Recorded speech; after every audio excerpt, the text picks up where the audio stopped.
करेंगे आज जजेस की दुनिया की और उनके नॉमेनक्लेचर की, उनकी पावर्स की।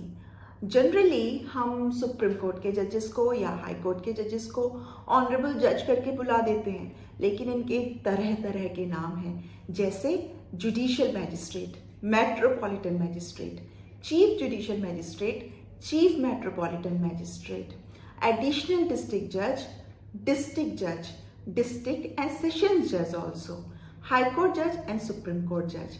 सो ये नॉमेनक्लेचर अलग अलग क्यों है? सो हमने आपको नॉमेनक्लेचर तो बहुत सारे बता दिए, लेकिन हमें ये भी जानना जरूरी है कि नॉमेनक्लेचर ऐसे क्यों है। इसका रीजन ये है कि हर जज जिसका हमने नाम लिया, चाहे वो जुडिशियल मैजिस्ट्रेट फर्स्ट क्लास हो जिसे जेएम कहते हैं, या फिर जो डिस्ट्रिक्ट एंड सेशंस जज हो, उनके पास अलग अलग पावर्स हैं इम्प्रिजनमेंट या सजा देने की। अब हम बात करें जुडिशियल मैजिस्ट्रेट फर्स्ट क्लास की, तो उनके पास केवल 3 साल तक की सजा देने की पावर है, जबकि डिस्ट्रिक्ट जज के पास लाइफ इम्प्रिजनमेंट या डेथ पेनल्टी देने की भी पावर है।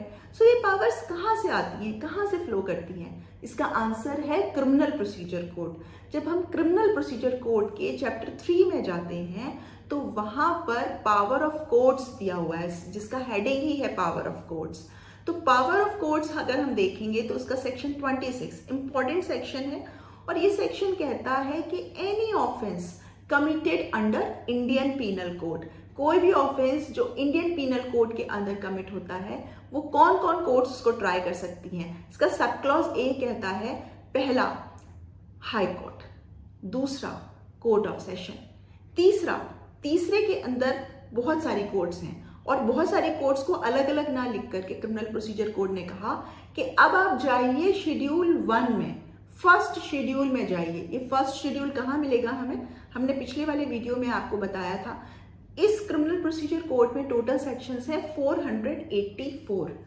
484 सेक्शन पर जब आप एंड करोगे तो आपको एक टेबल मिलेगी, लंबी चौड़ी टेबल है। उस टेबल के जब आप कॉलम 6 में जाओगे, उस कॉलम के अंदर ये लिखा हुआ है कि वो पर्टिकुलर ऑफेंस किस कोर्ट से ट्राई होगा, यानी वो पर्टिकुलर ऑफेंस को ट्राई करने के लिए कौन सी कोर्ट कॉम्पिटेंट है। जैसे हम सिविल में देखते हैं ना कि वहां पर पेक्यूनियरी ज्यूरिसडिक्शन होता है, वहां पर टेरिटोरियल ज्यूरिसडिक्शन होता है।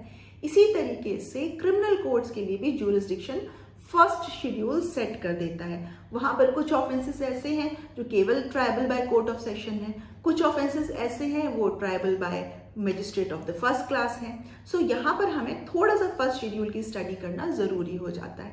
इसके अलावा सेक्शन 26 में ही एक 2009 का अमेंडमेंट आया, और उस अमेंडमेंट से ये कहा गया कि रेप के जितने भी ऑफेंसेस होंगे, सेक्शंस हम बताते हैं, section 376A, section 376B, section 376C, D, section 376AB, section 376DA, section 376DB, इस तरीके से सेक्शन 376E, ये जितने भी रेप के डिफरेंट ऑफेंसेस हैं, इन सब को ट्राई करने के लिए जो प्रिसाइडिंग जज होंगे उस कोर्ट के, वो प्रेफरेबली विमेन जज यानी फीमेल जज होनी चाहिए।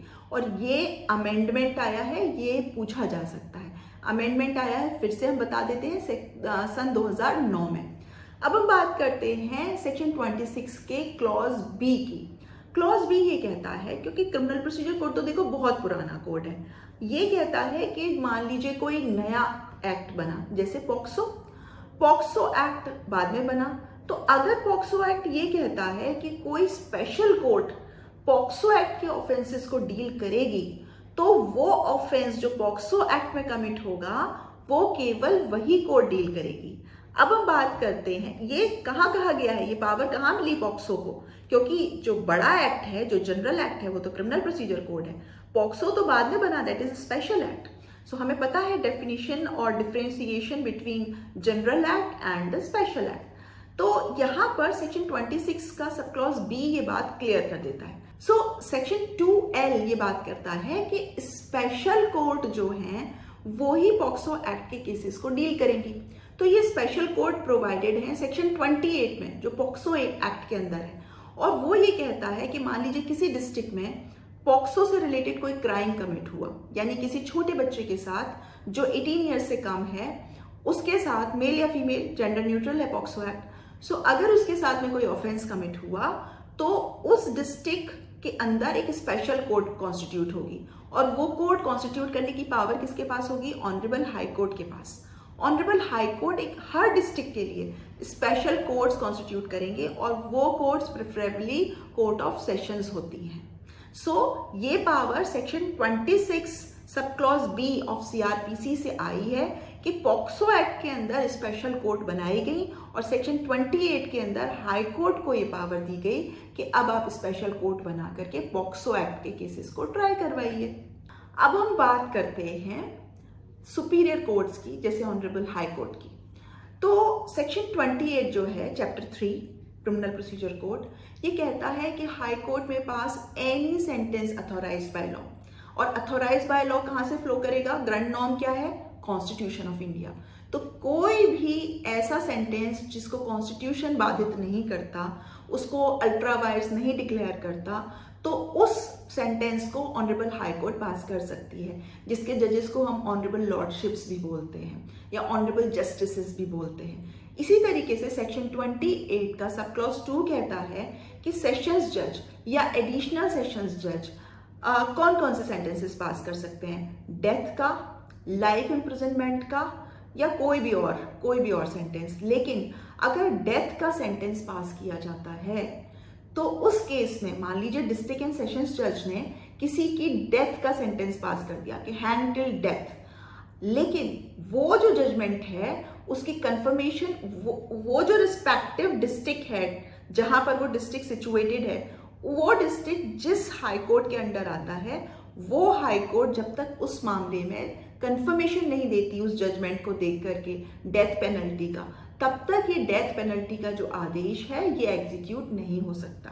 सो हमें बहुत क्लियर है कि ऑनरेबल हाई कोर्ट तो कोई भी सेंटेंस पास कर सकती है, लेकिन जो डिस्ट्रिक्ट एंड सेशंस जज या एडिशनल डिस्ट्रिक्ट एंड सेशंस जज डेथ पेनल्टी का सेंटेंस पास कर देते हैं तो उसके लिए ऑनरेबल हाई कोर्ट की कंफर्मेशन जरूरी होगी। अदरवाइज लाइफ इम्प्रिजनमेंट में या किसी और पीरियड के इम्प्रिजनमेंट में कोई कंफर्मेशन की जरूरत नहीं होगी। इसी तरीके से एक टर्म है असिस्टेंट सेशंस जज का। असिस्टेंट सेशंस जज वो जजेस हैं जो 10 इयर्स तक का, अप टू 10 इयर्स का इम्प्रिजनमेंट पास कर सकते हैं, का इम्प्रिजनमेंट दे सकते हैं, और उस तक ही उनकी पावर से। फाइन अनलिमिटेड है, फाइन का कोई राइडर नहीं है। जब आप सिलेक्ट हो जाते हो जुडिशियल सर्विसेज में, हम एचजेएस की बात नहीं कर रहे हैं, हम हायर जुडिशियल सर्विसेज की बात नहीं कर रहे हैं, हम बात कर रहे हैं सिविल जज जूनियर डिवीजन वाले एग्जाम की, जो हर स्टेट में आजकल कंडक्ट किए जा रहे हैं, राजस्थान, हरियाणा वगैरह वगैरह। सो अगर आप सिविल जज जूनियर डिवीजन सेलेक्ट हो जाते हो और अंडर सेक्शन 11 सब क्लॉज 3 आपकी हाई कोर्ट आपको जुडिशियल मजिस्ट्रेट फर्स्ट क्लास की भी पावर दे देती है, तो आपको सबसे पहला काम क्या करना है? आपको जाना है section 29 of criminal procedure code में, और वहां ये समझना है कि आपकी पावर्स क्या हैं। ऐसा ना हो कि इम्प्रिजनमेंट की पावर तो है कुछ और आपने ग्रांट कर दिया सीधा लाइफ इम्प्रिजनमेंट। ऐसा पॉसिबल नहीं हो सकता। जितना आपको इम्प्रिजनमेंट की पावर है ग्रांट करने की, या जितना फाइन इम्पोज करने की पावर है, उसी दायरे में रहकर, उसी ज्यूरिसडिक्शन के अंदर आप अपनी पावर्स को एक्सरसाइज कर सकते हो। और अगर ऐसा नहीं करते हो तो आपका जजमेंट ही पूरा का पूरा वैनिश हो जाएगा। अब हम बात करते हैं चीफ जुडिशियल मजिस्ट्रेट या चीफ मेट्रोपॉलिटन मजिस्ट्रेट की पावर्स के बारे में। जैसे हमने अभी पहले डिस्कस किया था कि जो चीफ मेट्रोपॉलिटन मजिस्ट्रेट या मेट्रोपॉलिटन मजिस्ट्रेट्स होते हैं, इनमें और सीजीएम या जेएम में बहुत ज़्यादा कोई डिफरेंस नहीं है। सिर्फ ये डिफरेंस है कि जो मेट्रोपॉलिटन मजिस्ट्रेट्स होते हैं ये मेट्रोपॉलिटन एरियाज में होते हैं, जैसे दिल्ली। अब हम बात करेंगे इनकी पावर्स की। सीजीएम की पावर सबसे पहले जान लेते हैं। Chief judicial magistrate, chief judicial magistrate death penalty नहीं दे सकता, लाइफ इम्प्रिजनमेंट नहीं दे सकता, 10 साल तक की सजा नहीं दे सकता। उनके पास पावर है कि वो केवल 7 इयर्स तक का इम्प्रिजनमेंट ग्रांट करें, और फाइन अनलिमिटेड है, फाइन का कोई राइडर नहीं है। अब हम बात करते हैं जुडिशियल मजिस्ट्रेट फर्स्ट क्लास की। Judicial magistrate first class hierarchy में सबसे नीचे आते हैं, और वो इम्पोज कर सकते हैं fine up to 10,000 rupees, fine up to 10,000 rupees imprisonment की अगर हम बात करें तो up to 3 years, 3 years judicial magistrate first class का, और सीजीएम का हमने जैसे डिस्कस किया 7 इयर्स। हम बात करते हैं अब जुडिशियल मजिस्ट्रेट सेकंड क्लास की। जुडिशियल मजिस्ट्रेट सेकंड क्लास के पास पावर होती है केवल 1 साल तक का इम्प्रिजनमेंट देने की, और फाइन भी वो केवल 5000 रुपीज तक का ही ग्रांट कर सकते हैं। सो गाइज, ये थी डिफरेंट नॉमेनक्लेचर्स और उससे रिलेटेड डिफरेंट पावर्स और डिफरेंट कोड्स के बारे में आपको जानकारी। आपको ये कैसा लगा वीडियो ज़रूर बताइए, शेयर करिए, सब्सक्राइब करिए और पढ़ते रहिए। Thank you.